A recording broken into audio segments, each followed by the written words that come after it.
Looser curls are easier, and I'm tired of pretending they're not. Like, if you can air dry your hair in its natural state and it is socially acceptable, and I don't mean if you have confidence, no, confidence aside, right? A job where your appearance matters, a modeling casting, an interview, that sort of thing, right? And your hair is fine in its air dried state, no, you do not understand. Sorry.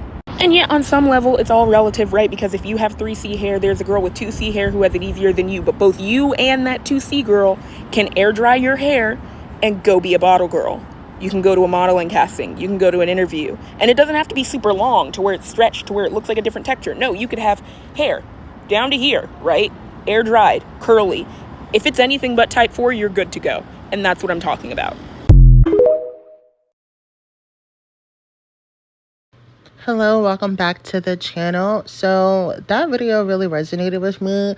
Now, me personally, I don't have 4C hair, so I don't have to deal with the struggles of the people that do have that. But to gaslight someone into acting like that shit isn't, takes up more time. And there's a lot of things that take up more time. I know girls that have really, really long hair and they chop it off and everyone's like, why would you cut your hair? Because it takes a lot of time to deal with, regardless of the texture, if it's really long. And if you happen to have, a more kinkier texture, that's going to take up a lot of your time. And not everyone is high maintenance like that. Natural hair is high maintenance. Now, I did see someone say that it's not that hard to deal with. You just don't want to wear it in its natural state. Who the fuck is wearing their hair in their natural state? Who? Other than like those homeless white people with locks that look terrible. Those are the only other people. And even if you do want to go for a natural girl look like Mayowa, not everybody wants that. Not everybody wants to look like they just roll out of bed and they have armpit hair. That's not the aesthetic everyone's going for. Now, does that mean you can't wear your natural hair in a shrunken state and it look classy and beautiful? Of course not. I've seen it with my own eyes, but that's not everybody's look. And there's so many different types of 4C hair where it's like 4C, it's not the quote unquote kinkiest hair in the world. It's just, I think Beyonce's, or was it Oprah? It was one of those people, their hairstylist, who invented the haircut system. And it does not include every single type of hair. It's just a general, way to identify different types of hair so you know what products are good and not good for you. So at the end of the day, 4C does not mean the kinkiest hair in the world. There are people that have kinkier hair than that.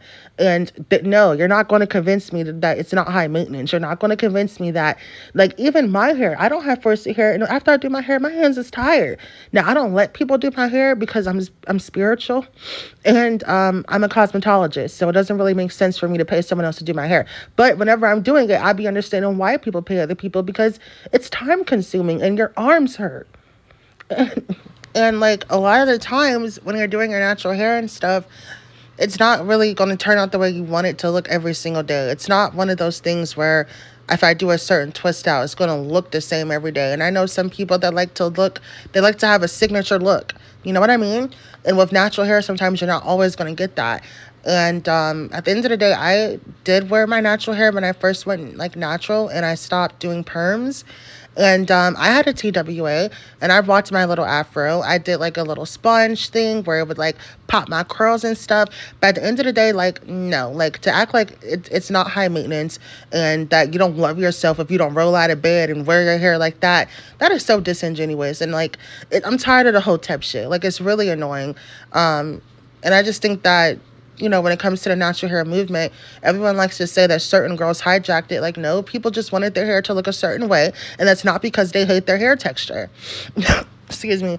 But I remember someone saying that if men put waves in their hair, that they hate their natural hair, like it's texturism. Now, I'm not going to let that go over my head, obviously, because I know plenty of men that love that, Jackson 5, edge up, afro look. But some men want waves, you know what I mean? And I think that it's a look. And sometimes people trick people into thinking you don't love yourself because you want a look. Like, everyone else styles their hair. Why is that an issue? Are we telling white boys that put all that spiky stuff in their hair so it can stand up and look like Ever from Twilight that they hate themselves and they should accept their hair, accept the fact that their hair grows down? No, it's a look. You know what I mean? And I just feel like it's really annoying. So, yeah. So that's just my personal opinion on that. Thank you and have a beautiful day.